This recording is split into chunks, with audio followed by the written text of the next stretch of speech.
السلام عليكم ورحمة الله وبركاته. إن الحمد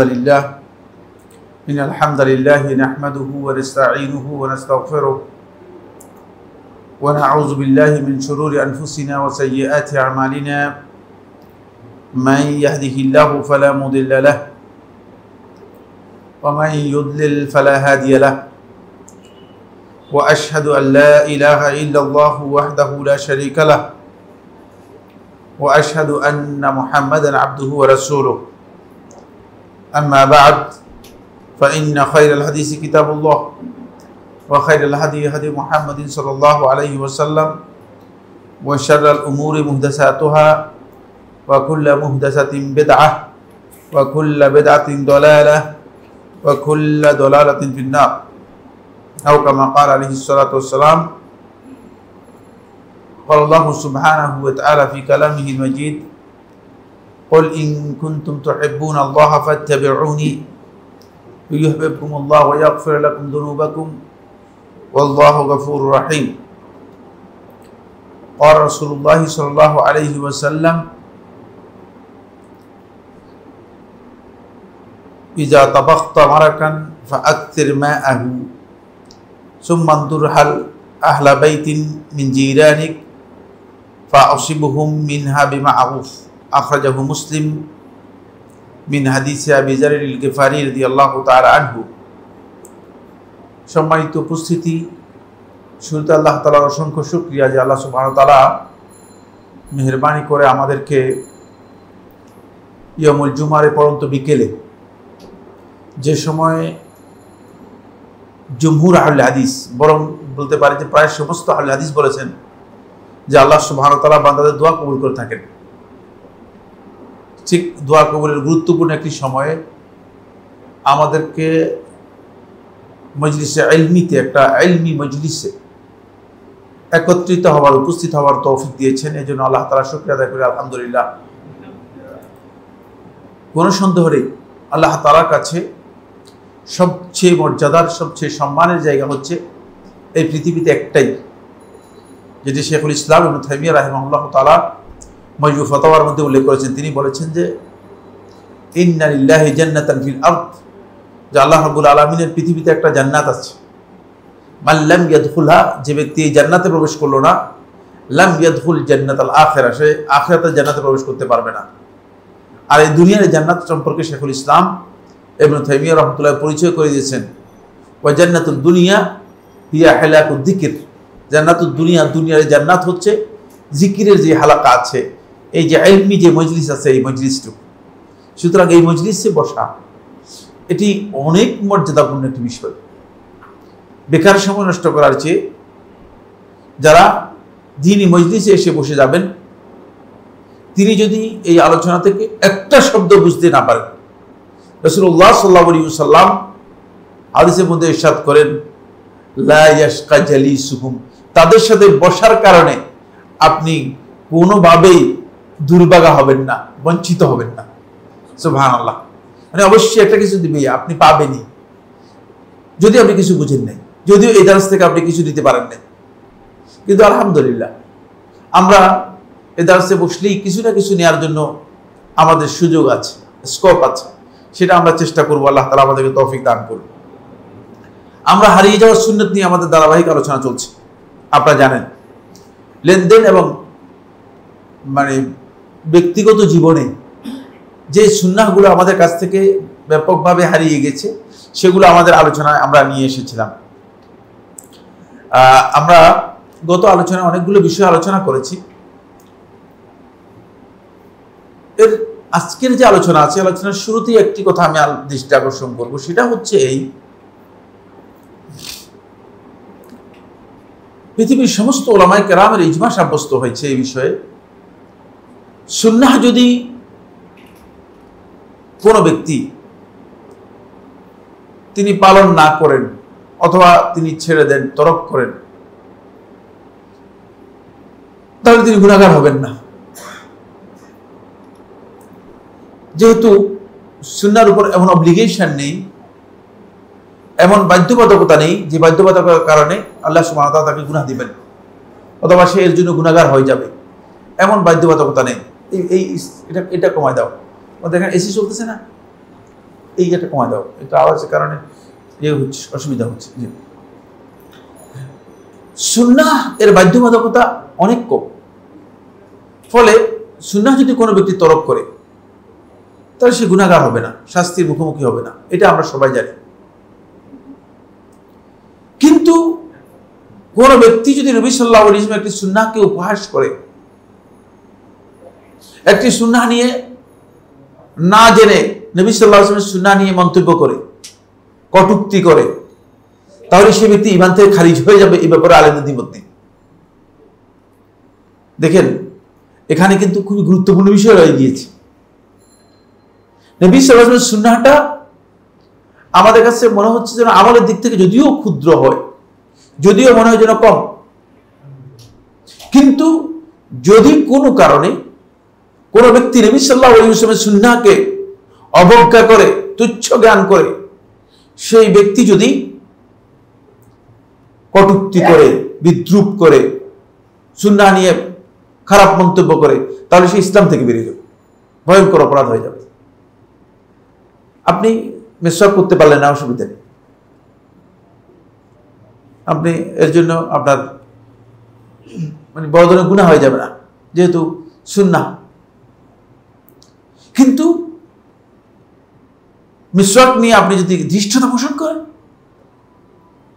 কাউকে তিরস্কার করেন, নিন্দা করেন, কটূক্তি করেন, তাহলে আপনি দিন থেকে বেরিয়ে যাবেন।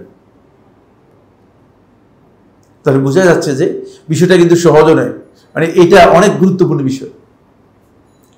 যেহেতু সুন্নাহর সাথে মূলত দ্বীনের মৌলিক বিষয়ের সম্পর্ক রয়েছে, এই জন্য রাসূলুল্লাহ সাল্লাল্লাহু আলাইহি ওয়াসাল্লাম সহিহ বুখারী হাদিসের মধ্যে একথা বর্ণনা করেছেন। আনাস ইবনে মালিক রাদিয়াল্লাহু বর্ণনা করে তিনি বলেন যে মান রাগিবা আন সুন্নতি ফালাইসা মিন্নি।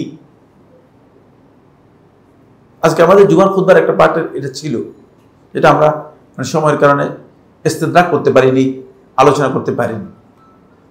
সেটা হচ্ছে মান রাগিবা আন সুন্নতি, যে আমার সুন্নত থেকে মুখ ফিরিয়ে নিল, বিমুখ হয়ে গেল, ফালাইসা মিন্নি, সে আমার দলভুক্ত হতে পারবে না। আর মুখ ফিরিয়ে নেওয়ার কোনো সুযোগ নেই। তাই যদি কোনো কারণে কোনো ব্যক্তি সুন্নাহর ব্যাপারে তার উদাসীনতা অথবা বিমুখিতা, অবজ্ঞা মানে তার দেখায়, তাহলে কিন্তু সে ব্যক্তি বড় ধরনের অপরাধী হয়ে যাবে। সে তার এই কাজ কুফরি পর্যন্ত হতে পারে। শেখুল ইসলাম ইবনে তাইমিয়া রাহমাতুল্লাহ আলাইহি ইক্তিদাউস সিরাতুল মুস্তাকিমের মধ্যে উল্লেখ করেছেন যে এটা হারাম, যে কোনো সন্দেহ নেই, হারাম যে কোনো সন্দেহ নেই, কিন্তু এটার গ্রেড কুফরি পর্যন্ত যেতে পারে, দিন থেকে বেরিয়ে যেতে পারে এই ধরনের অপরাধ যদি কেউ করে থাকে। এবার আসেন যে পয়েন্টটি নিয়ে কথা বলবো, সেটা হচ্ছে এই সুন্নাহ পরিপালনের সাথে মূলত, যদিও সুন্নাহ অব্লিগেশন নেই, মানে কেন আমরা হারিয়ে যাওয়ার সুন্নাহগুলো আলোচনা করতেছি, এটা গুরুত্ব বোঝার জন্য এই কথাগুলো আসছে, বুঝতে পেরেছেন কিনা? সুন্নাহ পরিপালনের সাথে নবী সাল্লাল্লাহু আলাইহি ওয়াসাল্লামের ভালোবাসার সম্পর্ক রয়েছে। আর আপনি যদি নবী সাল্লাল্লাহু আলাইহি ওয়াসাল্লামের ভালোবাসার এই জায়গাটুকু মানে আপনার অন্তর মধ্যে আনতে পারেন, ঢুকাতে পারেন, তাহলে কিয়ামতের দিন আপনার জন্য নিশ্চিত আপনার জন্য একটা বড় পুরস্কার আছে। সেটা হচ্ছে আপনি নবী সাল্লাল্লাহু আলাইহি ওয়াসাল্লামের জান্নাতে মুরাফাকাত, সাথী হতে পারবেন। সুবহানাল্লাহ। এক সাহাবী বেদুইন আসলেন, এসে আল্লাহ রাসূল সাল্লাল্লাহু আলাইহি ওয়াসাল্লাম প্রশ্ন করলেন যে আল্লাহ রাসূল সাল্লাল্লাহু আলাইহি ওয়াসাল্লাম, মাতা সাআ, কিয়ামত কখন হবে? তখন এই প্রশ্ন থেকে রাসূলুল্লাহ সাল্লাল্লাহু আলাইহি ওয়াসাল্লাম একটু অন্যরকম মনে করলেন। প্রশ্নের উত্তর না দিয়ে আল্লাহ নবী সাল্লাল্লাহু আলাইহি ওয়াসাল্লাম বললেন, মা জাআদাত লাহা, যে কিয়ামতের জন্য কি কি প্রস্তুতি নিয়েছো আগে শুনি, বলো সেগুলো, তোমার প্রস্তুতি কি কিয়ামত সম্পর্কে সেটা বলো। তখন ক্লিয়ার বলে দিয়েছে, মানে কোনো ভনিতা নেই, কোনো ভাবসাব নেই, বলে দিয়েছে মা আদাতুল্লাহ মিন শাইইন কাসীরিন মিন সালাতিন ওয়া সিয়ামিন ওয়া সাদাকাতিন, এর জন্য অনেক বেশি সিয়াম, অনেক বেশি সালাত, অনেক বেশি সাদাকা এগুলো করছি, আসলে কিছু করিনি, অনেক বেশি করতে পারিনি, অনেক বেশি প্রস্তুতি আমার নেই, আমার প্রস্তুতি খুব কম, প্রস্তুতি একেবারেই নেই। ওয়ালাকিন্নী, কিন্তু এক জায়গায় আমার একটা ভালো কথা আছে, সেটা হচ্ছে ওয়ালাকিন্নী উহিব্বুল্লাহ ওয়া রাসূলাহু, আমি আল্লাহ এবং তার রাসূলকে ভালোবাসি। সুবহানাল্লাহ। তখন রাসূলুল্লাহ সাল্লাল্লাহু আলাইহি ওয়াসাল্লাম বললেন, রাসূলুল্লাহ সাল্লাল্লাহু আলাইহি ওয়াসাল্লাম বললেন যে আনতা মা'a মান আহবাবতা, তুমি যাকে ভালোবেসেছো তাদের সাথেই থাকবে। সুতরাং তোমার এতটুকু গ্রেড তোমার রয়েছে। আনাস ইবনে মালিক রাদিয়াল্লাহু আনহু বর্ণনা করেন, তিনি বলেন আল্লাহ রাসূল সাল্লাল্লাহু আলাইহি ওয়াসাল্লামের এই কথা শোনার পরে আমাদের অন্তরগুলো প্রসন্ন হয়ে গেল, আরো উজ্জ্বল হয়ে গেল। আমাদের মনে হলো যেন যে আমরা নিশ্চিত, যেহেতু আল্লাহ রাসূলকে ভালোবাসি, আল্লাহ রাসূলের সাথেই আমরা কিয়ামতের দিন জান্নাতে স্থান পাবো। এই জন্য সুন্নাহটা হচ্ছে মূলত রাসূল সাল্লাল্লাহু আলাইহি ওয়াসাল্লামের ভালোবাসা নিজের অন্তরে কিভাবে আপনি এই ভালোবাসা ইনস্টল করবেন, এই পদ্ধতি। যদিও এর অব্লিগেশন নেই, আগের কথা আমি বলেছি, কিন্তু মানে সুন্নাহকে আপনি সরাতে সুন্নাহকে বাদ দিতে এক পর্যায়ে এমন এক জায়গায় চলে যাবেন যে দেখবেন যে আপনি খুব ভালো করে খেয়াল করুন, আপনি নবী সাল্লাল্লাহু আলাইহি ওয়াসাল্লামের ভালোবাসা নিজের অন্তরের মধ্যে যেভাবে উপলব্ধি করার কথা সেভাবে উপলব্ধি করবেন না। এই কারণে শুধুমাত্র নবী সাল্লাল্লাহু আলাইহি ওয়াসাল্লামের ভালোবাসার কারণে যদি কোনো ব্যক্তি সুন্নাহ না হওয়ার পরেও নবী সাল্লাল্লাহু আলাইহি ওয়াসাল্লামের কোনো আমলকে, সুন্নাহ নয়, আদাত, অভ্যাস, আদাতের মধ্যে হতে পারে, আদাতের বিষয়ে সমস্ত ফাকিহদের ঐক্যমতে এই ইজমা অনুযায়ী সাব্যস্ত হয়েছে এটা আদাত, অভ্যাস, সুন্নাহ নয়। কিন্তু কোন ব্যক্তি যদি নবী সাল্লাল্লাহু আলাইহি ওয়াসাল্লাম ভালোবাসার কারণে সেই কাজ করে থাকে, তাহলে এই কাজের জন্য আল্লাহ রাব্বুল আলামিন তাকে সওয়াব দিবেন এবং এটা তার ইবাদত হিসেবে গ্রহণযোগ্য।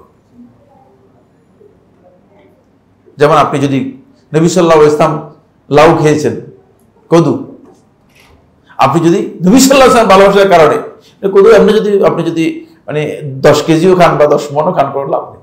কিন্তু নবী সাল্লাল্লাহু আলাইহি ওয়াসাল্লাম খেয়েছেন, এই ভালোবাসাকে সামনে রেখে যদি আপনি মানে কদু পছন্দ করে আর খান, তাহলে আপনি এর জন্য এটা ইবাদত হবে, সওয়াব পাবেন। বুঝতে পেরেছেন কিনা? কারণ আল্লাহ রাসূল সাল্লাল্লাহু আলাইহি ওয়াসাল্লাম ভালোবাসার সাথে জড়িত বিষয়। তখন আপনি রাসূলুল্লাহ সাল্লাল্লাহু আলাইহি ওয়াসাল্লাম ভালোবাসার ওই জায়গা দখল করতে পারবেন যে আল্লাহ রাসূল সাল্লাল্লাহু আলাইহি ওয়াসাল্লামের সাথে কিয়ামতের দিন মাহশরে অথবা কিয়ামতের দিন জান্নাতের মধ্যে আল্লাহ রাসূলের সাহায্য আপনি লাভ করতে পারবেন। এই জন্য আমরা এই সুন্নাহগুলো আলোচনা করছি। আলোচনা করার 3 নম্বর যে পয়েন্টটি, সেটা হলো এগুলো যদি আলোচনা না হয়, আস্তে আস্তে ভুলতে এক পর্যায়ে আমরা পুরো দিনটাই ভুলে যাব, পুরো দিনটাই কি ভুলে যাব। আর ওই জায়গায় চলে গিয়েছে যারা এখন সুন্নাহকে অস্বীকার করছে, কোরআনকে যারা শুধুমাত্র মনে করতেছে একমাত্র মূল উৎস, তারা তো সুন্নাহ পুরোটাকেই অস্বীকার করে দিয়েছে। আর আমাদের কাছে অনেকগুলো সুন্নাহর বিষয় রয়েছে যেগুলো আমলের মধ্যে না থাকার কারণে মানুষগুলো, খুব ভালো করে খেয়াল করুন, মানুষগুলো আমাদের কাছে যে প্রশ্ন তৈরি করতেছে, প্রশ্ন উত্থাপন করতেছে যে ভাই এটা দলিল কি। কিন্তু অনেক বিষয় রয়েছে সুন্নাহর যেগুলো সালাফদের আমল থেকে প্রমাণিত হয়েছে, সরাসরি কাগজপত্রের মধ্যে নেই। কাগজপত্র দিয়ে সুন্নাহ সাব্যস্ত হয় নাই, সুন্নাহ সাব্যস্ত হয়েছে কিসের মাধ্যমে? সরাসরি আমলের মাধ্যমে। অনেক ক্ষেত্রে কাগজ দলিল আছে, অনেক ক্ষেত্রে দলিল নাই। যেটা দলিল নেই সেটা সালাফদের আমল আছে কিনা আপনাকে দেখতে হবে। সালাফদের আমল দেখে প্রমাণিত হলে তাহলে আপনাকে মনে করতে হবে যে এটাই সুন্নাহ। এই জন্য দ্বীনের অনেকগুলো বিষয় আছে, অনেক ভাই না বুঝার কারণে তিনি মনে করে থাকেন যে ভাই দলিল আছে তো আমল নইলে বাদ দেন, এটা আমাদের দরকার নেই। না, ইসলাম এরকম নয়, ইসলাম এই ধরনের বিষয় নয়। ইসলামের 1400 বছরের ইতিহাস রয়েছে, 1400 বছর সালফে আমল আছে না, সে আমল আমাকে বাদ দিয়ে আমি আমল করতে পারবো কিনা? না, সে আমলটাকে আমাকে কি করতে হবে? সামনে আনতে হবে। এই জন্য এগুলো হারিয়ে যাবে যদি আমরা সুন্নাহ থেকে সরে যাই, সুন্নাহর আমল থেকে বঞ্চিত হয়ে যায়, দূরে সরে যাই। এই কারণে মূলত সুন্নাহগুলোর আলোচনা আমাদের সামনে এসেছে। আসুন, সম্ভবত 5 নম্বর বা 6 নম্বর পর্যন্ত আলোচনা হয়েছে। আজকের আলোচনার মধ্যে আমরা প্রথম যে পয়েন্টটি নিয়ে কথা বলবো সেটা হচ্ছে নবী সাল্লাল্লাহু আলাইহি ওয়াসাল্লাম। সুন্নাহ হচ্ছে নবী সাল্লাল্লাহু আলাইহি ওয়াসাল্লাম, এটি ক্রমশ সাব্যস্ত হয়েছে, সাহাবায়ে কেরামদের কাছ থেকে সাব্যস্ত হয়েছে। সাহাবায়ে কেরামগণ কোন ব্যক্তির সাথে যখন দেখা হতো, সেই ব্যক্তির সাথে দেখা হলে মুসাফাহা করতেন, সালাম দিতেন এবং মুসাফাহা করতেন। সালাম দেওয়াটাও সুন্নাহ আর মুসাফাহা করাটাও কি সুন্নাহ। মুসাফা আমাদের এই সুন্নাহ হারিয়ে যায় না, যেহেতু এই সুন্নাহ এখন কমন হয়ে গেছে। এই সুন্নাহ কমন হয়ে যাওয়ার কারণে মুসাফা এখন তেমনটা মানে হারিয়ে যায়নি, মুসাফা আছে। মুসাফা নিয়ে আমার আলোচ্য বিষয় না, মুসাফা একটা সুন্নাহ। যদি মুসাফা সুন্নাহর মধ্যে কিছু বিকৃতি আছে, বিকৃতি হচ্ছে এই মুসাফা সাফহাতুন শব্দ থেকে এসেছে। সাফা বলা হয় তাকে হাতের এই যে এই অংশটা করে, এই হাতের এই অংশের সাথে এই অংশ আর লাগানো, এটা হচ্ছে মুসাফা। আরেকজনের হাত আরেকজনের হাত, এই দুইটার মধ্যে হচ্ছে মুসাফা। কিন্তু মুসাফাটা মানে মানে অতিভক্তির মধ্যে চলে গিয়েছে, অতিভক্তির মধ্যে চলে গিয়েছে, এমন যে দেখা যাচ্ছে যে মানে দুই হাত দিয়ে অনেকটা কুর্নিশ করার মতো মুসাফা করতেছে। এটা কিন্তু নবী সাল্লাল্লাহু আলাইহি ওয়াসাল্লামের হাদিস দ্বারা প্রমাণিত হয়নি।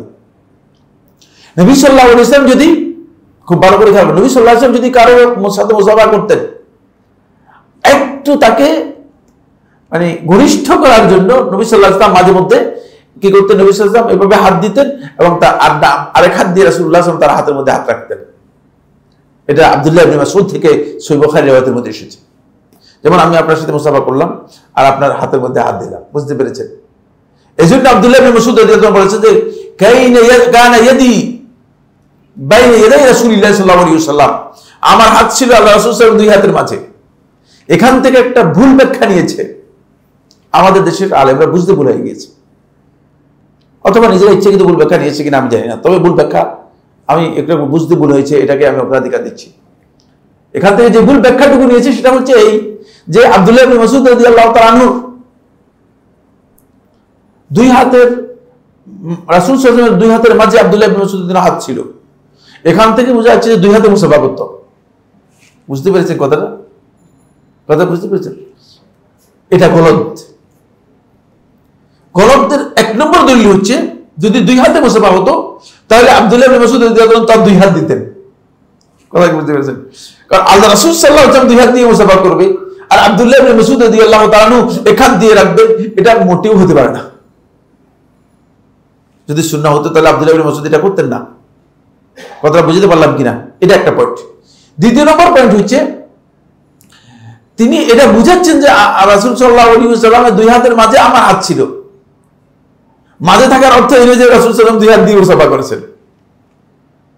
রাসূলুল্লাহ সাল্লাল্লাহু আলাইহি ওয়াসাল্লাম আরেক হাত দিয়ে কি করেছেন, ধরেছেন।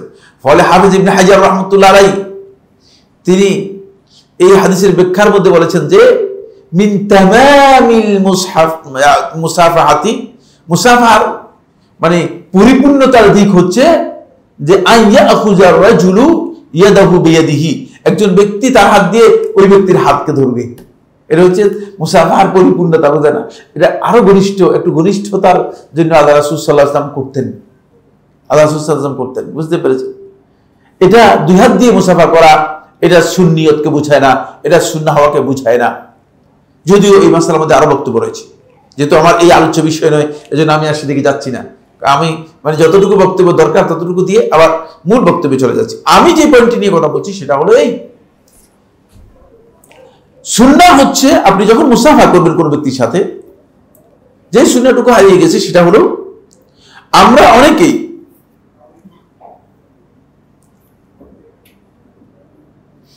মুসাফা করে থাকি আর মুসাফা করে দ্রুত, মুসাফা থেকে আমরা সরে যাই।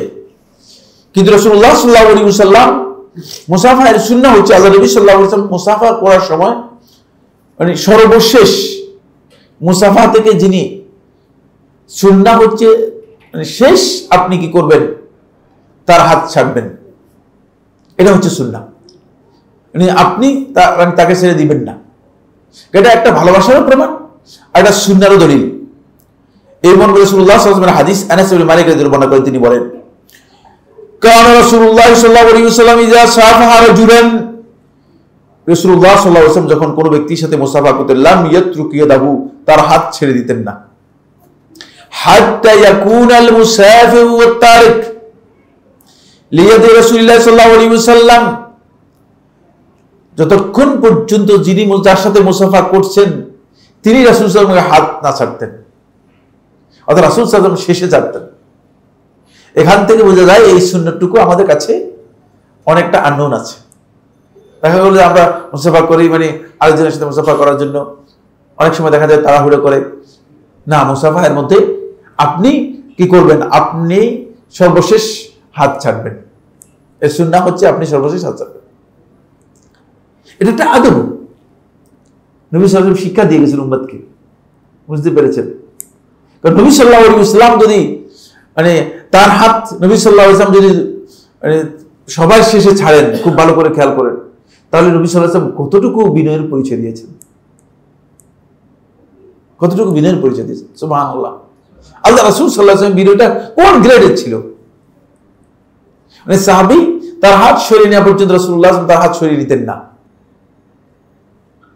এটা আমাদের খুব বুঝার বিষয় রয়েছে। এই কারণে মুসাফার মধ্যে এই সুন্নাহটুকু আমাদেরকে কি করতে হবে, গুরুত্ব দিতে হবে। এই হাদিসটিকে শেখ নাসিরউদ্দিন আলবানী রাহিমাহুল্লাহ তাআলা তিনি সহিহ বলেছেন এবং আসলেই সহিহ, হাদিসটি সনদের দিক থেকে সহিহ। মুসাফা এই সুন্নতটি আমাদের কাছ থেকে অনেক ক্ষেত্রে মানে হারিয়ে গিয়েছে। এখানে একটি সুন্নাহ আরো বেশি মানে বিস্তৃত হয়ে গিয়েছে, আরো বেশি ভুলে গিয়েছে। সেটা হলো এই যে অনেকে দেখা যায় যে মজলিসের মধ্যে অনেকে বসে আছে, একজনের সাথে মুসাফা করে তিনি বসে গেলেন। না, এটা সুন্নাহ পরিপন্থী কাজ। সালাম দিবেন, তারা সালামের উত্তর দিবে, আপনি সুন্নাহ হচ্ছে সবার সাথে মুসাফা করবেন। একজনকে কি কারণে গ্রেড দিলেন আর বাকিদেরকে কেন ডাউন করলেন, কেন হিট করলেন ওদেরকে? এটা সুন্নাহ পরিপন্থী কাজ। এটা আমাদের মধ্যে ব্যাপকভাবে আছে এবং চলতেছে। আমাদের অনেক জায়গায় আমরা এই জন্য লজ্জিত হতে হয়, বিশেষ করে যখন বাহির থেকে আমাদের মেহমানরা আসে, ওলামা কেরাম আসে, তো অনেকে যায় দেখে যে একজনই শুধুমাত্র কি করেন, সালাম দেন, আর বাকিদের করে সালাম দেন না, বাকিদের সালামও দেন না, মুসাফাও করেন না। না, এটা না। বাকিদেরকে আপনি কেন মানে ছোট করতেছেন? এই লোকের কি কারণে বিশেষত্ব দিচ্ছেন? যেমন আমি এখানে বসে আছি, অনেক আসে আমার সাথে মুসাফা করতেছেন, কিন্তু অন্যদের করে মুসাফা করতেছেন, ভুল কাজ। সুন্নাহ হচ্ছে এটা। আর যদি শুধু সালাম দেন, মুসাফা না করেন, সেটা ভিন্ন কথা, কিন্তু সুন্নাহ হচ্ছে অবশ্যই সবার সাথে মুসাফা করবেন। 7 নম্বর পয়েন্ট হচ্ছে যেটা, সেটা হলো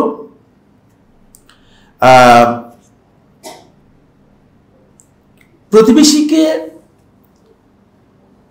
নিজের খাবার দাবার এবং নিজের বিভিন্ন ধরনের আয়োজনে প্রতিবেশীকে আপনি অংশগ্রহণ করার সুযোগ করে দিবেন, অংশগ্রহণ করাবেন। এখন আপনারা হয়তো অন্যকে জিজ্ঞেস করবেন, ভাই প্রতিবেশী কারা এরা? কারণ হলো আমাদের ঢাকা শহরে মানে নিচের তলায় কে থাকে সেটা আমিও জানি না, আমার নিচের তলায় কে আছে, উপরের তলায় কে আছে এটাও জানি না। হ্যাঁ, কোনো খোঁজ খবর নেই। কিন্তু গ্রামে আপনি যান, গ্রামে ঢুকে একজন বুড়ো মানুষকে জিজ্ঞেস করেন, মানে বলে দিতে পারবে যে ওই বাড়ির লোক। তো আমরা এই লোকগুলোকে আসমান থেকে আসলাম না গ্রাম থেকে আসলাম? কিন্তু আমাদের দশা এবার হলো কেন? না, আমরা নৈতিকভাবে কোথায় চলে গিয়েছি দেখেন, আমরা হারিয়ে গিয়েছি, অপরিচিত হয়ে যাচ্ছি, আমাদের আইডেন্টিটি হারিয়ে যাচ্ছে, অপরিচিত হয়ে যাচ্ছে। আর যদি এই ধরনের পরিচয় সবার মধ্যে থাকতো, তাহলে সমাজের মধ্যে ক্রিমিনাল তৈরি হতো না। এটাও একটা কারণ। সমাজের মধ্যে যে ক্রিমিনাল তৈরি হচ্ছে, অপরাধীগুলো তৈরি হচ্ছে, এটার কারণ হচ্ছে যে মানুষের পরিচয় না থাকা।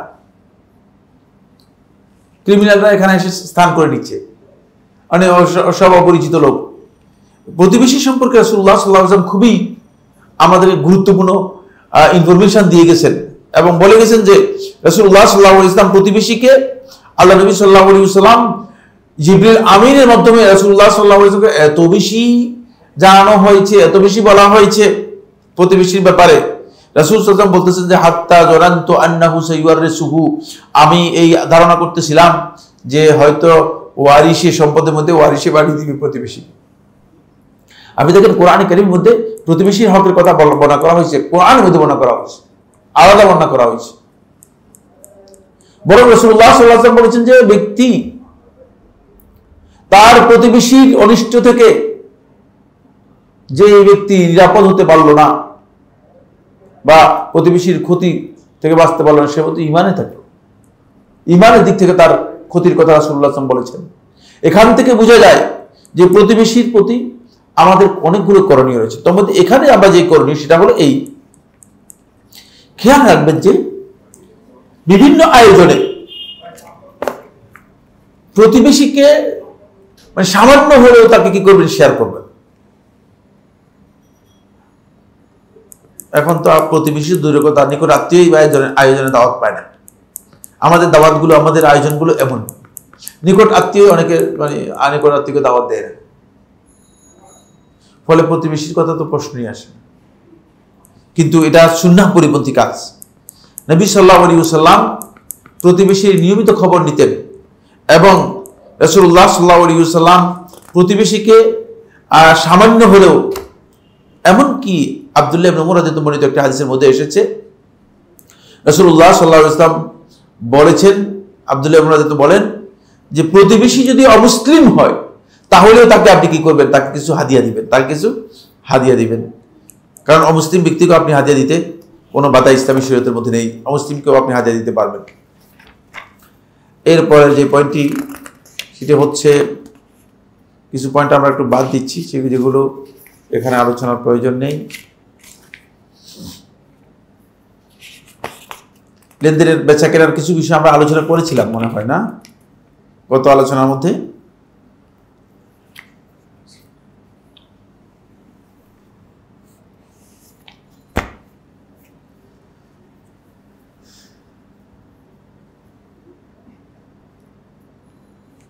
গত আলোচনার মধ্যে মনে হয় এটা আলোচনা হয়েছে, আমার মনে হচ্ছে যে বিষয়টি,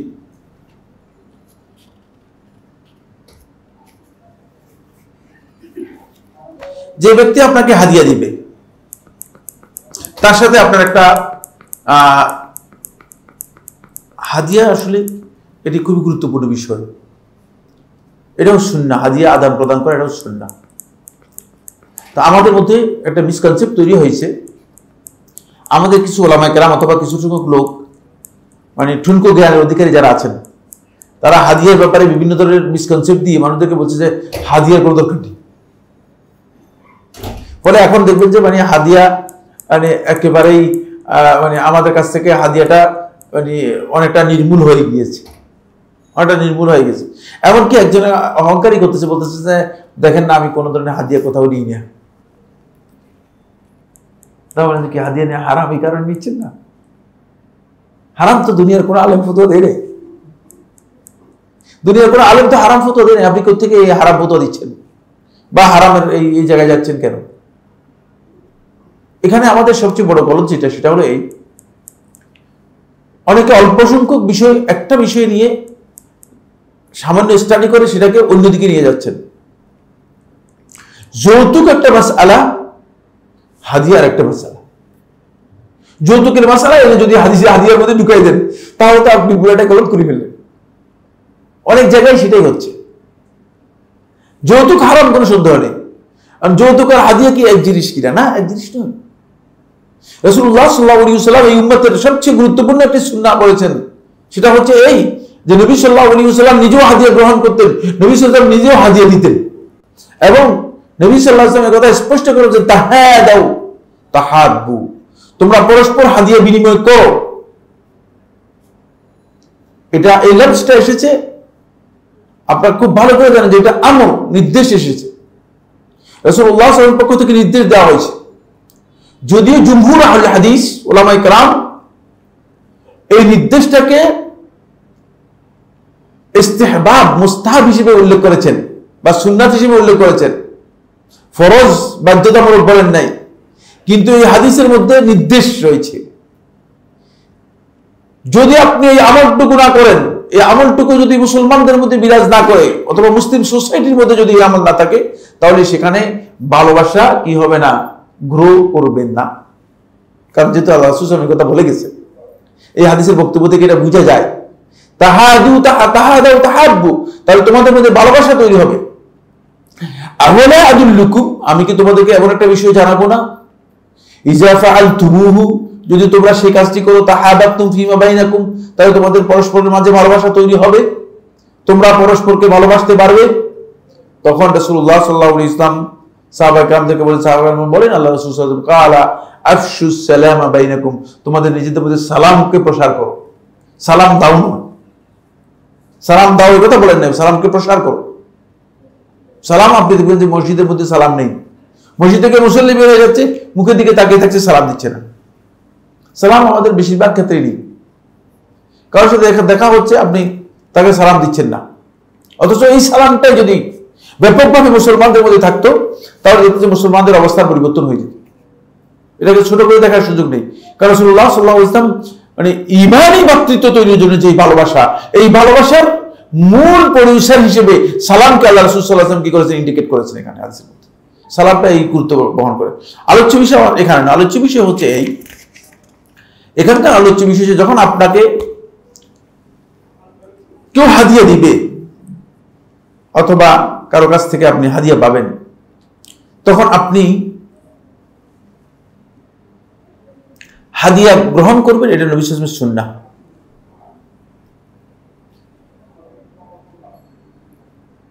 নবী সাল্লাল্লাহু আলাইহি ওয়াসাল্লামের সুন্নাহ হচ্ছে আপনি হাদিয়া গ্রহণ করবেন, হাদিয়া রিজেক্ট করবেন না।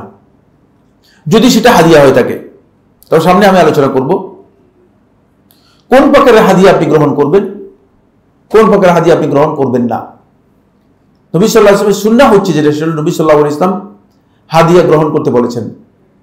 এই মর্মে সহিহ বুখারী riwayat-এর মধ্যে এসেছে, আয়েশা রাদিয়াল্লাহু তাআলা বর্ণনা করেন, তিনি বলেন, কান রাসূলুল্লাহ সাল্লাল্লাহু আলাইহি ওয়াসাল্লাম ইয়াকবালুল হাদিয়া, রাসূলুল্লাহ সাল্লাল্লাহু আলাইহি ওয়াসাল্লাম হাদিয়া গ্রহণ করতেন। হাদিয়া তো আমরা বলেছি হাদিয়ার বিষয়, কিন্তু এখন যেটা আলোচনা করব সেটা হচ্ছে যে সুন্নাহটা আমাদের মধ্যে নেই বা যেটা হারিয়ে গেছে, সেটা হলো ওয়ায়ুসিবু আলাইহা।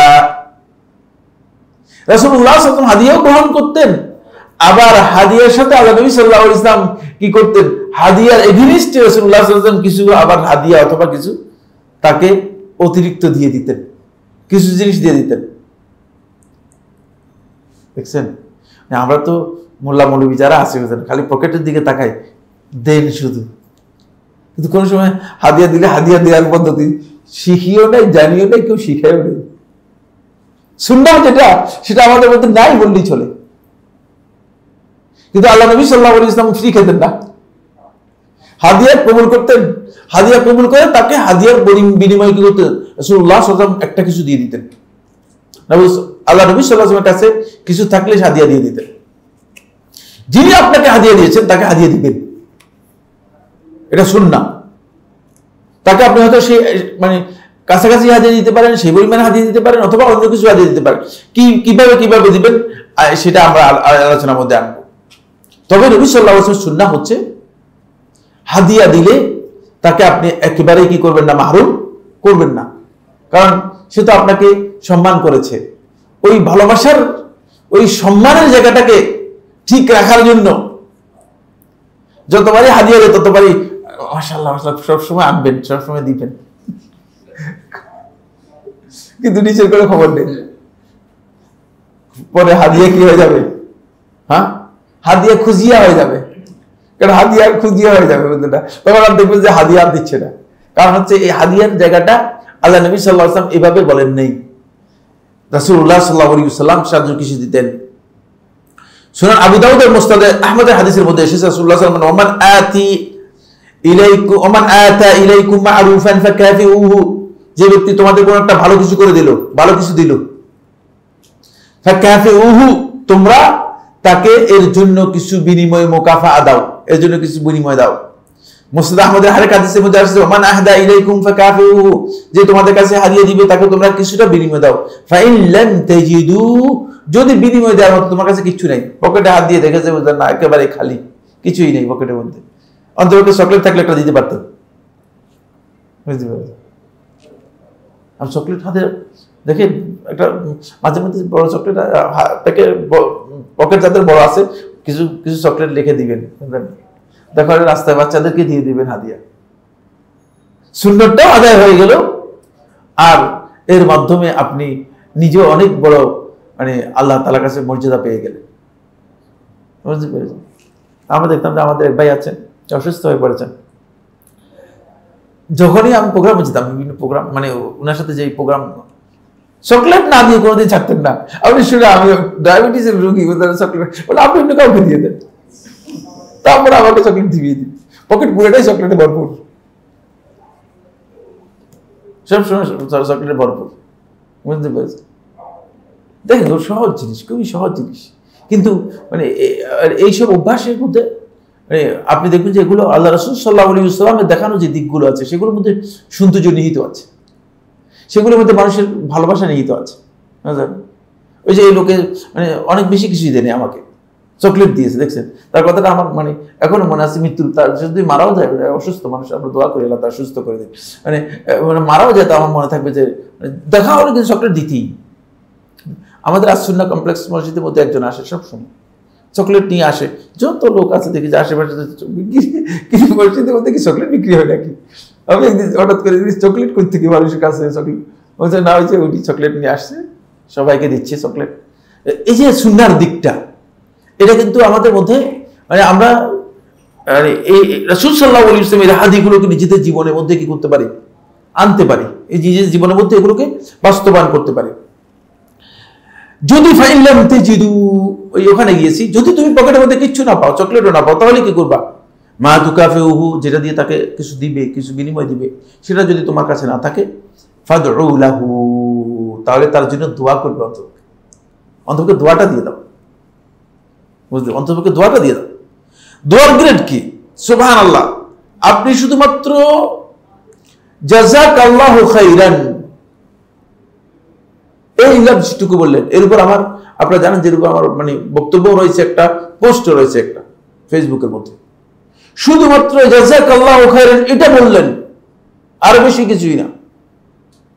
এর মর্যাদা হচ্ছে এই যে আপনি যদি কোনো ব্যক্তির জন্য জাযাকাল্লাহু খাইরান, ওমর ইবনে খাত্তাব রাদিয়াল্লাহু আনহু বলতেছেন, যদি আল্লাহর বান্দারা জানতো যে এর মধ্যে কি মর্যাদা আল্লাহ তাআলার কাছে রয়েছে, তাহলে তারা সবসময় জাযাকাল্লাহু খাইরান বলতো।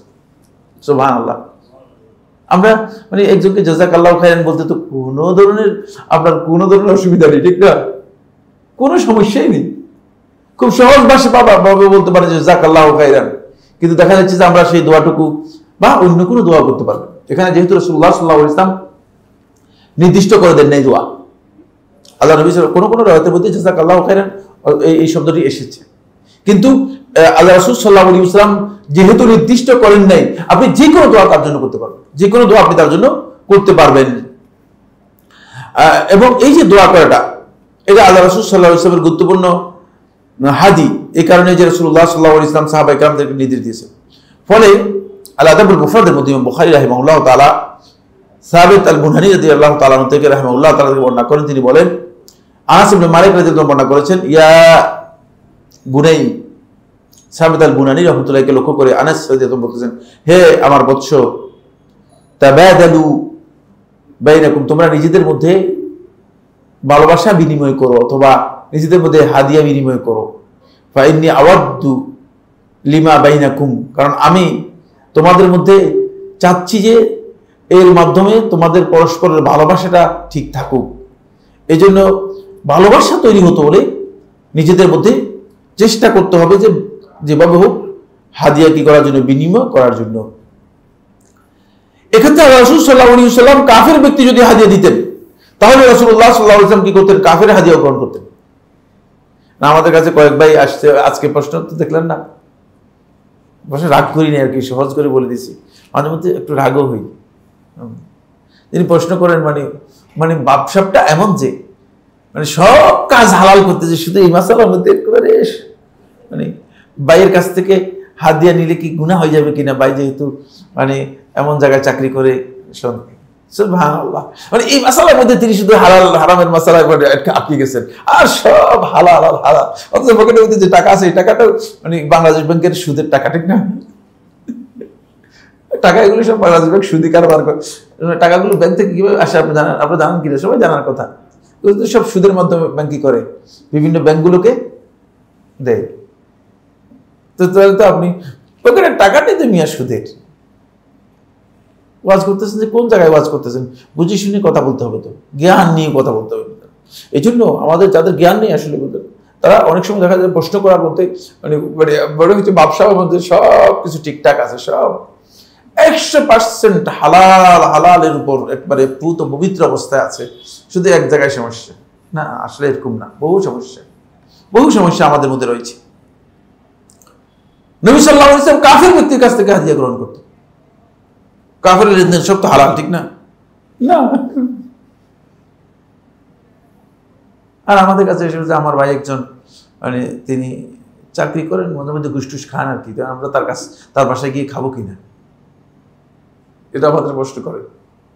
মানে কাফের ব্যক্তির রাসূল সাল্লাল্লাহু আলাইহি ওয়াসাল্লাম যে কাফের থেকে হাদিয়া নিয়েছেন, রাসূলুল্লাহ সাল্লাল্লাহু আলাইহি ওয়াসাল্লাম এই কাফের যে হাদিয়া নিয়েছেন, এটা কি কাফের সমস্ত জিনিস হালাল হওয়ার কারণে নিয়েছেন? না, লেনদেনের কতগুলো দিকদর্শন আছে, সেই দিকদর্শন আপনি যখন সবার সাথে লেনদেন করবেন তখন আপনি যে ব্যাংকে এসে কি জিজ্ঞেস করবেন সব, ভাই আপনি যে টাকাটা রাখতেছেন এটাকে হালাল টাকা রাখতেছেন হারাম টাকা রাখতেছেন, ব্যাংকে কোনোদিন জিজ্ঞেস করছে কাউকে? হ্যাঁ, তো কিভাবে এগুলো আইডেন্টিফাই করতেছে?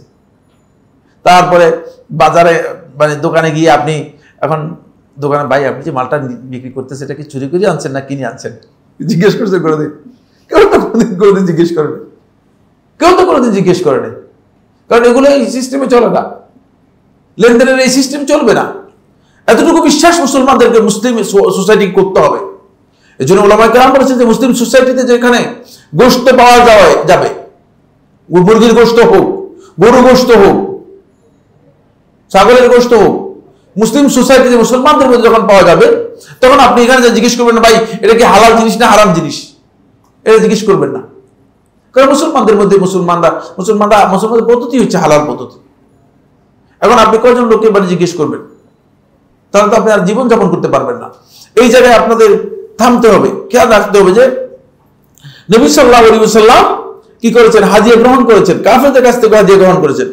ফলে এই বিষয়ে ইমাম ইবনে কুদামা মাকদিসী রাহমাতুল্লাহ বলেন, কিতাবুল মুগনিতে বলেছেন যে নবী সাল্লাল্লাহু আলাইহি ওয়াসাল্লাম হাদিয়া গ্রহণ করতেন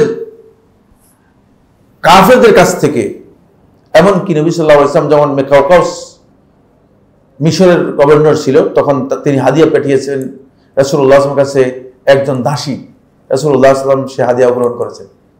এখান থেকে বোঝা যায় যে আল্লাহ নবী সাল্লাল্লাহু আলাইহি ওয়াসাল্লাম হাদিয়া কি করতেন না, প্রয়োজন হলে রাসূলুল্লাহ সাল্লাল্লাহু আলাইহি ওয়াসাল্লাম হাদিয়া কখনো ফেরত দেননি, কারণ হাদিয়ার মধ্যে তার প্রতি একটা সম্মানের বিষয় জড়িত আছে। আমারে আপনি মনে করেন একটা হাদিয়া দিয়েছেন, আমি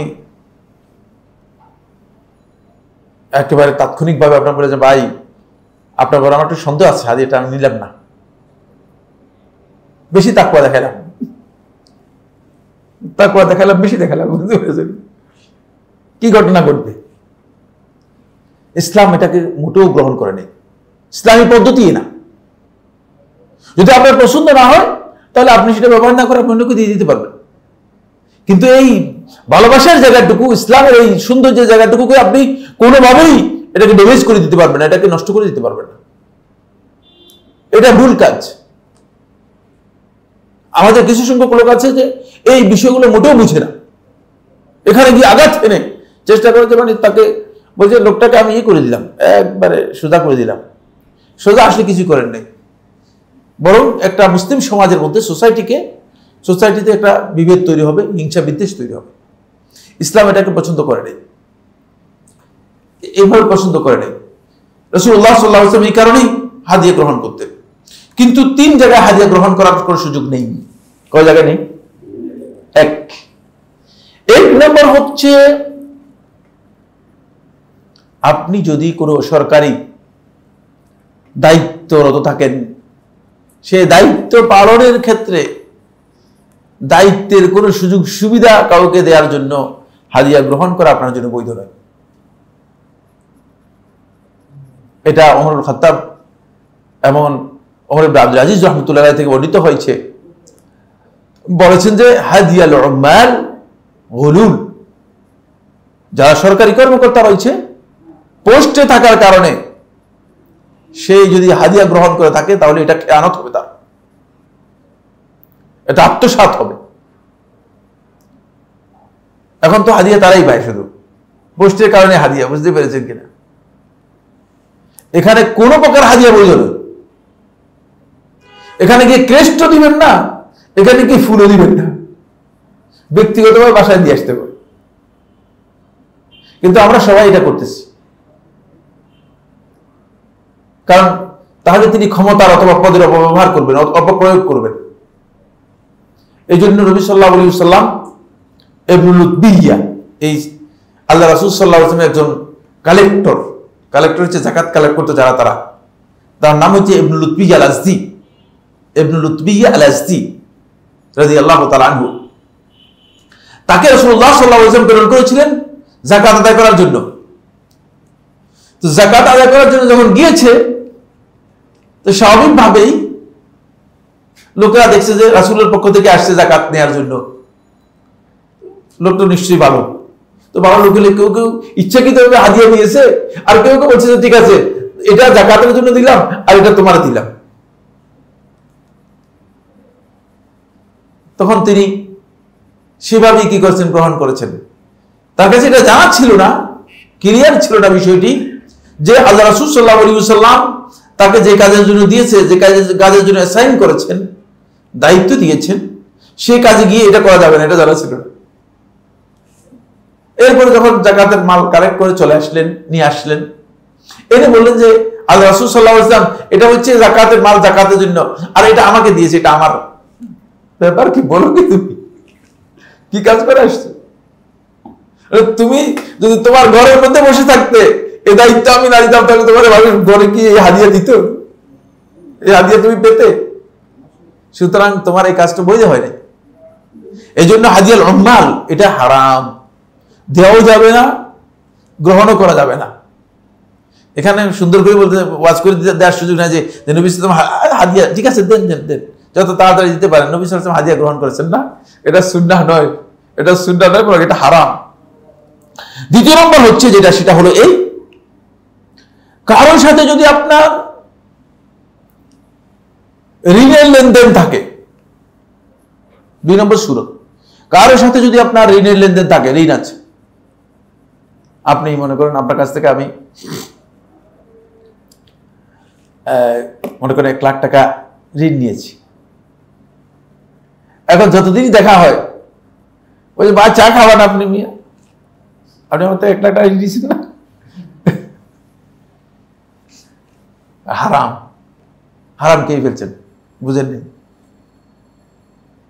আব্দুল্লাহ ইবনে আব্বাস রাদিয়াল্লাহু বর্ণনা করেন, তিনি বলেন একজন সাহাবী নয়, তাবেঈ, তিনি একজন ব্যক্তির কাছ থেকে 75 দিরহাম কি করেছেন, ঋণ নিয়েছেন।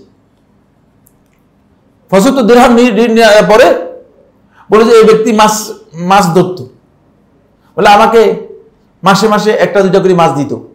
তখন আব্দুল্লাহ ইবনে আব্বাসের কাছে এসে প্রশ্ন করে যে আব্দুল্লাহ ইবনে আব্বাস, না আমার কাছ থেকে তো 75 দিরহাম ঋণ নিয়েছে, এখন মাঝে মধ্যে তো এসে আমাকে কিছু মাছ টাছ দিয়েছে, কিছু হাদিয়া দিয়েছে, হাদিয়াটা বৈধ করার জন্য আব্দুল্লাহ ইবনে আব্বাসের কাছে আসছে আর কি। মানে মাছ তো আর তো টাকা তো ফেরত দেয় নাই, ঠিক না? মাছ দিয়েছে, হাদিয়া দিয়েছে। তখন আব্দুল্লাহ ইবনে আব্বাস বললেন যে বাজারে গিয়ে জিজ্ঞেস করো কয়টা মাছ দিয়েছে এবং এর দাম কত, এই পুরো দামটা হিসাব করে 75 দিরহাম থেকে বাদ দিয়ে বাকিটা তার কাছ থেকে পরিশোধ করো, অন্যথায় তোমার এটা সুদ হয়ে যাবে। অন্যথায় কি হয়ে যাবে? সুদ হয়ে যাবে। বুঝতে পেরেছেন? এবার ঋণের জায়গায় হাদিয়া গ্রহণ করবেন না, ঋণের জায়গায় কি করবেন? হাদিয়া গ্রহণ করবেন না, কারণ তাহলে আপনি এমনি হাদিয়া তিনি আপনাকে অন্য কাজে দিতে পারবে, কিন্তু ঋণের এগেইনস্টে কখনো হাদিয়া কোনো সুযোগ সুবিধা নিতে পারবেন না। কিন্তু ব্যক্তিগত সম্পর্ক যদি থাকে সেটা ভিন্ন কথা। ব্যক্তিগত কারণে যদি সে ওলিমাতে দাওয়াত দিয়ে অংশগ্রহণ করতে পারবেন, কারণ যার কাছ থেকে ঋণ নিয়েছেন তার ওলিমাতে দাওয়াত দিলে আপনি যাবেন না, না, আপনি অংশগ্রহণ করতে পারবেন। শরিয়ার যে সমস্ত অনুমোদিত বিষয় আছে সেগুলো আপনি গ্রহণ করতে পারবেন, মানে যদি আপনি দাওয়াত দিয়ে দাওয়াতও খেতে পারবেন, কিন্তু মানে অতিরিক্ত হাদিয়া সুযোগ সুবিধা ঋণের এগেইনস্টে নিতে পারবেন না। এরপর হচ্ছে, যদি কোনো ব্যক্তি আপনার ব্যাপারে কোথাও কোনো সুপারিশ করে অথবা কোনো ধরনের সহযোগিতা করে আর আপনি তাকে যদি এর এগেইনস্টে হাদিয়া দেন, সেই হাদিয়া তার জন্য গ্রহণ করা জায়েজ নেই। সেটা দ্বীনি বিষয় হতে পারে, দুনিয়াবী বিষয় হতে পারে, তাহলে তিনি হাদিয়া গ্রহণ করা তার জন্য জায়েজ নেই। তবে যদি কাজের চুক্তি হয়ে থাকে সেটা হাদিয়া হবে না, সেটাকে জোল বলা হয় থাকে শরীয়তের পরিভাষায়। কাজের বিনিময়ে, যেমন আমি একজন লোককে বলতে পারি যে ভাই আমার এই কাজটা আপনি করে দিবেন, আপনাকে আমি এত টাকা দিব, এটা জায়েজ, এটাকে জোল বলা হয়, এটা ইসলামী শরীয়তে অনুমোদিত। কিন্তু হাদিয়া দিব এটা বৈধ নয়, হাদিয়া দিব এটা বৈধ নয়। আরেকটি মাসআলা ইমাম আবু হানিফা রাহমাতুল্লাহ উল্লেখ করেছেন, এবং সেটা আমার কাছেও খুবই শক্তিশালী মনে হয়েছে। সেটা হলো এই কোরআন শিক্ষা দিয়ে কোন ধরনের হাদিয়া অথবা নির্দিষ্ট কোনো অর্থ গ্রহণ করা, এটাও মূলত নবী সাল্লাল্লাহু আলাইহি ওয়াসাল্লামের হাদিস থেকে পাওয়া যায় না। যেমনি ভাবে নবী সাল্লাল্লাহু আলাইহি ওয়াসাল্লাম আমাদেরকে নির্দেশ দিয়েছেন, তোমরা ওই ব্যক্তিকে মুয়াজ্জিন নিয়োগ দিবে যে ব্যক্তি আজানের জন্য কোনো প্রতিদান গ্রহণ করে না। যদি কেউ আজানের জন্য প্রতিদান গ্রহণ করে তাহলে তাকে মুয়াজ্জিন হিসেবে নিয়োগ দিবে না। যদি মুয়াজ্জিন মানে আজানের ক্ষেত্রে আল্লাহ নবী সাল্লাল্লাহু আলাইহি ওয়াসাল্লাম বলেন যে প্রতিদান গ্রহণ করে তাকে তোমরা মুয়াজ্জিন নিয়োগ দিতে পারবে না, তাহলে বুঝেন কোরআনে কারীম শিক্ষা দিয়ে টাকা নেওয়াটা এটা কতটুকু সঙ্গত। এখন বর্তমানে তো এটা বললে এখন মার খাওয়ার একটা দশা হতে পারে, বুঝতে পেরেছে? কারণ একটাই তো ব্যবসা, বেশি জমজমাট ব্যবসা। আমাদের যারা এই অঙ্গনে কাজ করতেছে এদের সবচেয়ে বড় ব্যবসা এটাই, সেটা হলো এই মানে অনলাইনে কোরআনে কারীমের শিক্ষা দেওয়ার একটা শুরু করে দিয়েছে, আর বেশিরভাগ মহিলাদের শুরু করেছে। ফলে ফিতনা এমন ছেড়ে গিয়েছে যে 70 বছরের বুড়া একজনে বিয়ে করে ফেলছে। আমার কাছে এসেছে, শেখ আমি তো একটা বিয়ে করছি। আমি কি করেন আপনি? হ্যাঁ, কি করেন আপনি? বলি হ্যাঁ আমার ক্লাসে কোরআনে ক্লাস করি, তো কোরআনে ক্লাসে একটা মেয়েকে বিয়ে করছি। রাগ করতেছেন আপনারা? একেবারে হাকিকত বলতেছি, মানে ঘটনাই বাস্তব ঘটনা বলতেছি। অবস্থা এমন দাঁড়িয়েছে, ফিতনার মূল কারণ হয়ে যাচ্ছে অনলাইন অফলাইনে কোরআনের ক্লাস মহিলাদের জন্য। তো পুরুষদের কোরআনের ক্লাস করবে কে? আপনি এত মহিলাদের প্রতি আপনার এত বেশি দয়া বেড়ে গেছে কেন? এগুলো বহুত জটিল অবস্থায় তৈরি হয়েছে। দ্বীনের ব্যাপারে এই জায়গায় আমাদের অনেক সমস্যা তৈরি হচ্ছে। যারা এই সমস্ত কাজ করতেছে অনেকটাই, আমি বলি যে প্রতারণার মতো, অনেকটাই প্রতারণার জায়গায় চলে যাচ্ছে। আপনি কোরআনে ক্লাস করেন, কিন্তু কোরআনে ক্লাস, কোরআন কি এই ধরনের ক্লাস শিক্ষা দিবেন? কোরআন শিক্ষা দিয়ে আপনি মানে কতটুকু টাকা নিতে পারবেন সেটা আলেমদের কাছ থেকে ফতোয়া নেন। অনেকে সুন্দর একটা ব্যাখ্যা দেন। সহিহ বুখারী একটা হাদিস আছে, সহিহ বুখারী একটা হাদিস আছে, সেটা হলো এই যে একদল সাহাবা, আপনারা জানেন মনে হয় এটা হাদিসটা না? একদল সাহাবী গিয়েছিলেন, তারপরে সাপে কামড় দিয়েছে, ঠিক না? এখানে কি সেই লোক মানে এই সাহাবায়ে কেরাম বলছে যে সূরা ফাতিহা পড়ে আমরা ফু দিব, আর এখানে আমাদেরকে এত টাকা দিতে হবে বলছে, এতটা উট দিতে হবে, এত ছাগল দিতে হবে, এটা বলছে না। তারা একটা শিক্ষা প্রণীত হয়ে দিয়েছেন। তাও কেন দিয়েছেন খুব ভালো করে খেয়াল করুন। শিক্ষা প্রণীত কেন দিয়েছেন খুব ভালো করে বুঝতে হবে। সেটা হলো এটা কোরআন শিক্ষা ছিল না, এটা রুকিয়া ছিল। কোরআন শিক্ষা ছিল না। দেখেন আহলে হাদিসগণ সেখানে বর্ণনা করেছেন। সমস্যা হচ্ছে আমরা যখন পড়ি না তখন আমরা ওই থেকে শিখবো। এই জায়গায় আমাদের সমস্যা হয়ে গেছে। কোরআন শিক্ষা দিচ্ছি, মানুষদেরকে দ্বীনের জ্ঞান দিচ্ছি, যদি এর জন্য আমরা যদি টাকার জন্য মানে সবাইকে করে নিই, তাহলে তো কোরআন আসলে মানুষ শিক্ষা দিবে না, শিক্ষা নিবে না। দ্বীনের দাওয়াতি কাজ, কোরআন শিক্ষার কাজ, এই কাজগুলো দ্বীনের এমনিতেই বন্ধ হয়ে যাবে। সেগুলো এখন মানে অনেকটা ব্যবসায়ের জায়গায় চলে গেছে, ব্যবসায়ের জায়গায় চলে গেছে। আমার এখানে যে মূল আলোচ্য বিষয় সেটা হচ্ছে এই মানে হাদিয়ার ক্ষেত্রে 3 জায়গায় মূলত হাদিয়া একেবারে গ্রহণ করবেন না, নবী সাল্লাল্লাহু আলাইহি ওয়াসাল্লাম নিষেধ করেছেন। সেই 3 জায়গা আমরা বলে দিয়েছি। এরপর হচ্ছে হাদিয়ার ক্ষেত্রে রাসূলুল্লাহ সাল্লাল্লাহু আলাইহি ওয়াসাল্লাম যে নীতিগুলো অনুসরণ করতেন, দোয়ার ক্ষেত্রে কিভাবে রাসূলুল্লাহ সাল্লাল্লাহু আলাইহি ওয়াসাল্লাম দোয়ার মাধ্যমে হাদিয়া রাসূলুল্লাহ সাল্লাল্লাহু আলাইহি ওয়াসাল্লাম দিতেন বা দোয়ার মাধ্যমে হাদিয়া করেছেন, হাদিয়ার জন্য বিনিময় দিতেন। আলোচ্য বিষয় হচ্ছে হাদিয়ার বিনিময় নিয়ে। হাদিয়ার সুন্নাত সবার কাছে পরিচিত, এটা নিয়ে আমাদের আলোচ্য বিষয় না।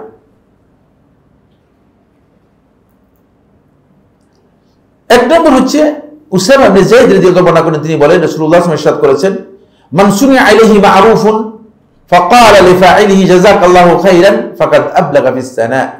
ইমাম তিরমিজি রাহমাতুল্লাহ বর্ণনা করেন, যাকে কোন একটা ভালো কাজ করা হলো, যার জন্য কোন একটা কিছু ভালো জিনিস দেওয়া হলো অথবা করা হলো, তারপরে সে ওই কাজ যে ব্যক্তি করেছে তাকে বলল জাযাকাল্লাহু খাইরান, বলে জাযাকাল্লাহু খাইরান। যদি এইটুকু বলে রাসূলুল্লাহ সাল্লাল্লাহু আলাইহি ওয়াসাল্লাম বলছেন, তাহলে সে ফাকাদ আবলাগাস সানা, সে আল্লাহ তাআলার প্রশংসা একেবারে চূড়ান্ত পর্যায়ের প্রশংসা করবে। মানে এখানে হাদিয়ার মানে চূড়ান্ত পর্যায়ে আপনি কি করলেন, তার জন্য দোয়া করে দিলেন। এই জন্য রাসূলুল্লাহ সাল্লাল্লাহু আলাইহি ওয়াসাল্লাম সাহাবা কিরামদেরকে এটা শিক্ষা দিয়েছেন, জাযাকাল্লাহু খাইরান শিক্ষা দিয়েছেন। এই হাদিস থেকে বুঝে যায় যে আমরা যদি দোয়া করি, সাহাবা কিরামদের দোয়া ছিল, কারোর জন্য দোয়া করি, কোনো ভালো কিছু সে যদি আমার জন্য করে অথবা কোনো হাদিয়া দেয় অথবা কোনো কিছু করে, তাহলে জাযাকাল্লাহু খাইরান এর মাধ্যমে দোয়া করবে। একটি লম্বা হাদিসের মধ্যে ইমাম হাকিম মুস্তাদরাকের মধ্যে বর্ণনা করেছেন, তিনি বলেন ওয়া আনতুম মা'শারাল আনসার ফাজাযাকুমুল্লাহু খাইরান ফাইন্নাকুম আইফাতুন সুবুর।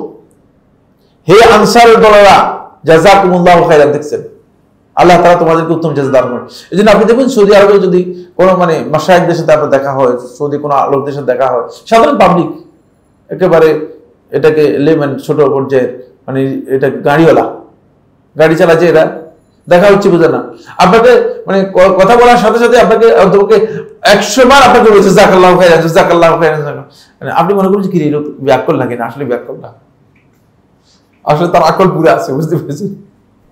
তার কারণ হচ্ছে সে বুঝতে পারছে যে এর মধ্যে যে রাসূলুল্লাহ সাল্লাল্লাহু আলাইহি ওয়াসাল্লাম বলে গেছেন ফাকাত আবলাগা সানা, সে চূড়ান্ত পর্যায়ের প্রশংসা আল্লাহ তাআলা করতে পেরেছে এবং এটা চূড়ান্ত পর্যায়ের আপনার মানে আপনার এটা পালন করতে পেরেছে, দায়িত্বটা পালন করতে পেরেছে। ফলে এই কারণে তাকে আপনি মানে মনে করবেন, এই সবাইকে দেখবেন যে এই তারা যখনই কারোর সাথে কোনো কিছু হচ্ছে তখন জাযাকাল্লাহু খাইরান বারবার বলছে। ইবনে আবি শাইবা রাহিমাহুল্লাহ তাআলা মুসান্নাফের মধ্যে একটি হাদিস বর্ণনা করেছেন ওমর খাত্তাব থেকে। তিনি বলেন লাউ ইয়ালামু আহাদুকুম, যদি তোমাদের মধ্যে কেউ জানে মা লাহু ফি কাউলিহি লিআখিহি, তার ভাইয়ের জন্য তার জন্য কি রয়েছে তার ভাইকে এই কথা বলার ক্ষেত্রে, জাযাকাল্লাহু খাইরান, জাযাকাল্লাহু খাইরান লা আকসারা মিনহা বা'দুকুম বা'দা, তাহলে তোমরা সব সময় জাযাকাল্লাহু খাইরানই অধিক পরিমাণে বলতে। আর জাযাকাল্লাহু খাইরান এর মধ্যে কি রয়েছে, উসাইদ ইবনে হুদাই রাদিয়াল্লাহু তাআলা আনহু, এটা আল্লাহ রাসূল সাল্লাল্লাহু আলাইহি ওয়াসাল্লাম সাহাবী, রাসূলুল্লাহ সাল্লাল্লাহু আলাইহি ওয়াসাল্লাম জীবদ্দশায় যার কারামত সাব্যস্ত হয়েছে, রাসূলুল্লাহ সাল্লাল্লাহু আলাইহি ওয়াসাল্লাম বলছে এটা তোমার কারামত। সুবহানাল্লাহ, সাহাবী, এই সাহাবী হচ্ছেন উসাইদ ইবনে হুদাই রাদিয়াল্লাহু তাআলা, নাম লিখে নেন। আল্লাহ রাসূল সাল্লাল্লাহু আলাইহি ওয়াসাল্লাম জীবদ্দশায় তার কারামত সাব্যস্ত হয়েছে। এই সাহাবী কোরআন তেলাওয়াত করতেছিলেন, আসমান থেকে একদল ফেরেশতা নাযিল হয়েছে, ফেরেশতা নাযিল হয়েছে এবং তার কিরাত শোনার জন্য, তার কোরআন তেলাওয়াত শোনার জন্য। রাসূলুল্লাহ সাল্লাল্লাহু আলাইহি ওয়াসাল্লাম বলতেন যে যদি তুমি কোরআন তেলাওয়াত বন্ধ না করতে তাহলে তুমি সাহাবায়ে মানে ফেরেশতাদের সাথে সরাসরি তুমি সাক্ষাৎ করতে পারতে। এই পর্যায়ে আল্লাহ রাসূল সাল্লাল্লাহু আলাইহি ওয়াসাল্লাম সাহাবী উসাইদ ইবনে হুদায়রা তিনি বর্ণনা করেন, ইয়াকুলু লি আয়েশা রাদিয়াল্লাহু তাআলা আনহা, আয়েশা রাদিয়াল্লাহু তাআলা কে বললেন জাযাকাল্লাহু খাইরান, আল্লাহ তাআলা আপনাকে উত্তম জাযা দান। ফাওয়াল্লাহি মা নাযালা বিকা আমরুন কাত্তু ইল্লা জাআলাল্লাহু লাকা মিনহা মাখরাজা ওয়া জাআলাল মুসলিমিনা ফি বারাকা। আয়েশা রাদিয়াল্লাহু তাআলা কে বলে তিনি জাযাকাল্লাহু খাইরান দিয়ে কথা শুরু করেছেন। এজন্য কারোর প্রশংসা করার ক্ষেত্রেও জাযাকাল্লাহু খাইরান শব্দটা প্রযোজ্য। সহিহ বুখারী এবং মুসলিমের এই হাদিস থেকেও এই কথা আমরা বুঝতে পেরেছি,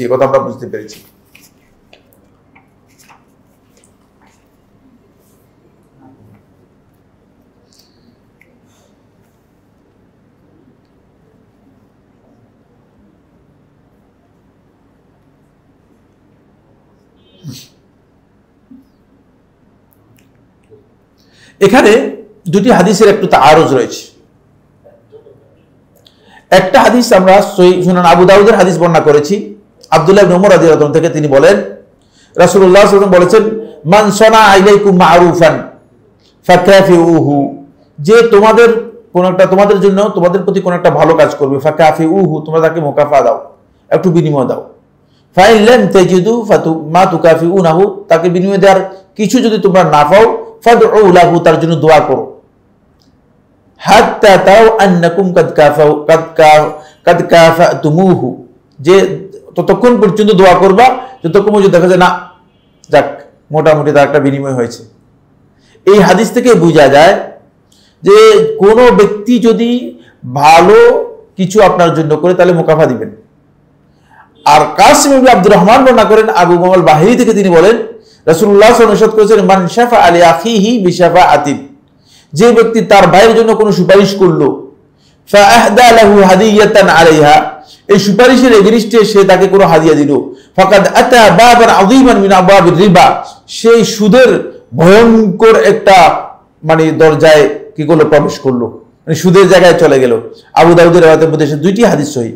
প্রথম হাদিস থেকে বোঝা যায় যে কিছু দিতে পারবেন, আর দ্বিতীয় হাদিস থেকে বোঝা যায় যে কি কিছু দিলে সুদ হয়ে যাবে। কথাটা বুঝতে পারলাম কিনা? তাই দুটোর মধ্যে একটা কন্ট্রাডিকশন মনে হচ্ছে, সাংঘর্ষিক মনে হচ্ছে। প্রথম হাদিস দ্বিতীয় হাদিস থেকে সাংঘর্ষিক মনে হচ্ছে। এই বক্তব্যকে সামনে রেখে শেখ ইবনে উসাইমিন রাহমাতুল্লাহ আলাইহি বলেন যে এখান থেকে বোঝা যায় শাফাআতের যে হাদিসটা রয়েছে, এই শাফাআতটা হচ্ছে যদি কোনো ব্যক্তি সুপারিশ করেন আল্লাহর সন্তুষ্টির জন্য, অথবা সুপারিশ করেন এই সুপারিশটা তার দায়িত্বের অন্তর্ভুক্ত, তাহলে তার জন্য হাদিয়া গ্রহণ করা হারাম, জায়েজ। আর কোন ব্যক্তি যদি আপনাকে কোনো ধরনের বিনিময়ের উদ্দেশ্য ছাড়া আপনাকে কোনো কাজ, ভালো কাজ করে, অথবা আপনার কোনো ভালো কথা বলে, অথবা ভালো কিছু হাদিয়া দেয়, তাহলে আপনি তার কাছ থেকে হাদিয়া গ্রহণ করতে পারবেন, যেহেতু এখানে আল্লাহর সন্তুষ্টির বিষয় মানে সুপারিশের সাথে জড়িত নয়। সুপারিশের হাদিসটা একদিক থেকে, আর ওই মুকাফা দেওয়ার বা বিনিময়ে দেওয়ার যে হাদিসটি রয়েছে সেই হাদিসটি হচ্ছে অন্য দিক থেকে। সেই হাদিসটি হচ্ছে যখন কোনো ব্যক্তি আপনাকে কোনো একটা ভালো কাজে সহযোগিতা করবে, তখন আপনি তাকে এর বিনিময় হিসেবে কিছু দিবেন। সেটা দুনিয়াবি কাজের ক্ষেত্রে, দুনিয়াবি যে সমস্ত কাজ আছে, যেমন আপনার একটা দুনিয়াবি কাজে আপনাকে সহযোগিতা করলো, তাহলে আপনি তাকে কি করলেন, কিছুটা হাদিয়া দিতে পারেন, অথবা অন্য কিছু দিতে পারেন, সহযোগিতা করলেন। কিন্তু কোন একটা কাজে আপনাকে সুপারিশ করেছে লিল্লাহ, কিন্তু সেখান থেকে আপনার কাছ থেকে কোনো সুযোগ সুবিধা নেওয়ার জন্য চাচ্ছে, অথবা সেটা তার দায়িত্ব, অফিসিয়াল দায়িত্ব, অথবা সে অফিসে আছে, এই দায়িত্বে কি করতেছে, দায়িত্বে থেকে সুপারিশ করেছে, আর সেখান থেকে যদি সে এর এগেনিস্টে কিছু চায়, তাহলে তার এই কাজটি সুদ হবে, এই কাজটি গ্রহণযোগ্য হবে না। এই হাদিস থেকে আমরা শেখুল ইসলাম ইবনে তাইমিয়া রাহমাতুল্লাহ আলাইহির বক্তব্যটি শুনলে আরো বেশি গুরুত্ব, মানে বিষয়টি স্পষ্ট হবে। শেখুল ইসলাম ইবনে তাইমিয়া রাহমাতুল্লাহ আলাইহি বলেন এখানে, ওয়া আম্মাল হাদিয়াতু ফি শাফাআ, সুপারিশের ক্ষেত্রে হাদিয়া যে বিষয়টি রয়েছে, বেশ আইয়াশফা লিরাজুলিন ইনদা ওয়ালি আম, যেমন শাসকের কাছে অথবা সংশ্লিষ্ট কর্তৃপক্ষের কাছে কোনো ব্যক্তির জন্য সুপারিশ করা, লিয়ারফা আনহু মাজলামা, তার কাছ থেকে কোনো হক কি করার জন্য, আদায় করে দেওয়ার জন্য, আও ইউসলাহি হাক্কাহু, অথবা তার কোনো হক তাকে দেওয়ার জন্য, আও ইউআল্লাহু ইলায়াতান ইস্তাহিকু, অথবা তাকে একটা কোনো পোস্ট দেওয়ার জন্য, আও ইস্তাখদামু ফিল জুনদিল মুকাতালা, অথবা তাকে সেনাবাহিনীর মধ্যে, যুদ্ধের বাহিনীর মধ্যে ব্যবহার করার জন্য, ওয়া হুয়া মুস্তাহিকুল লিযালিকা, আর সে এটার কি হকদার, আও ইউতিহি মিনাল মালিল মাওকুফি আলাল ফুকারা, অথবা তাকে ফকিরদের যে মাল আছে সেই মাল থেকে দিবে, তাহলে এটা ওয়া হুয়া মিন আহলিল ইস্তিহকাক, আর সে হকদার। ওয়া নাহু হাযিহি শাফাআ আল্লাতী ফিহি ইআনাতুন আলা ফি'লি ওয়াজিব আও তারকি মুহাররাম, মূলত শাফাআতের হাদিসটা এই ক্ষেত্রে ব্যবহার করা হয়েছে যেটা আসলে করণীয়টা হয়তো ওয়াজিব আমার জন্য, অথবা আমি আল্লাহর সন্তুষ্টির জন্য করেছি, অথবা যেটা বর্জন করাটা আমার জন্য ওয়াজিব, এই ক্ষেত্রে আমি কি করতে পারবো না, কোনো ধরনের হাদিয়া গ্রহণ করতে পারবো না। আর এমনি ব্যক্তিগতভাবে যদি আমি কোনো কাজ কারো উপকার করে থাকি আর তিনি যদি হাদিয়া দেন, তাহলে সেক্ষেত্রে হাদিয়াটা গ্রহণ করতে পারবো। হাদিয়ার ব্যাপারে আমাদের আজকের এই আলোচনার মাধ্যমে আমরা মোটামুটি একটা কনক্লুশনে যেতে চাই, সেটা হচ্ছে এই, আমরা অনেকেই আসলে হাদিয়ার ব্যাপারটাকে ইগনোর করে যাচ্ছি। হাদিয়া দেয়া তো দূরের কথা, মানে অনেকে মনে করছে হাদিয়া দেওয়াটাই সুন্নাহ পরিপন্থী কাজ। মানে হাদিয়ার এই প্রচলনটা মানে আমাদের কাছ থেকে আস্তে আস্তে করে শয়তান সরিয়ে নিয়ে যাচ্ছে। এটা কিন্তু ইসলামী সুন্নাহ তরিকা, এতে মানুষদের মধ্যে একটা ভালোবাসা, সম্প্রীতি তৈরি হয়। এজন্য হাদিয়া বিনিময় করাটা সুন্নাহ পরিপন্থী কাজ নয়। সম্ভব হলে হাদিয়া বিনিময় করবেন, কিন্তু হাদিয়ার আশা করবেন না। সবসময় হাদিয়ার আশার জন্য বসে থাকবেন না। অনেক আছে সবসময় হাদিয়া মানে আশার করার বসে থাকে, বরং চেষ্টা করবেন যে আমি কিছু দিতে পারলাম কিনা। কারণ রাসূলুল্লাহ সাল্লাল্লাহু আলাইহি ওয়াসাল্লাম এক জায়গায় স্পষ্ট করে দিয়েছেন, সেটা হলো এই, এখানে হাদিয়ার কথা বলেন নাই, ভিক্ষার কথা বলেন নাই, স্পষ্ট করেছেন আল ইয়াদুল উলিয়া, উপরের হাত, খায়রুন, উত্তম, মিনাল ইয়াদিস সুফলা, নিচের হাতের চেয়ে। এটা সকল ক্ষেত্রে প্রযোজ্য, এটা কমনলি হাদিয়ার ক্ষেত্রে প্রযোজ্য, ভিক্ষার ক্ষেত্রে প্রযোজ্য, সকল ক্ষেত্রে প্রযোজ্য। সুতরাং আপনি কি হাদিয়া গ্রহণ করছেন কিনা, এটার চেয়ে উত্তম হচ্ছে আপনি হাদিয়া দিচ্ছেন কিনা, এখন হাদিয়ার উপর বিনিময় দিচ্ছেন কিনা। এটা আমাদেরকে আল্লাহ তাআলা বুঝার তৌফিক দান করুন। নবী সাল্লাল্লাহু আলাইহি ওয়াসাল্লামের সুন্নাহ যেগুলো আমরা বিস্মৃত হয়ে যাচ্ছি, সেই সুন্নাহগুলো যেন আমল করতে পারি। আমাদের দৈনন্দিন জীবনে আল্লাহ তাআলা সেগুলো তৌফিক দান করুন।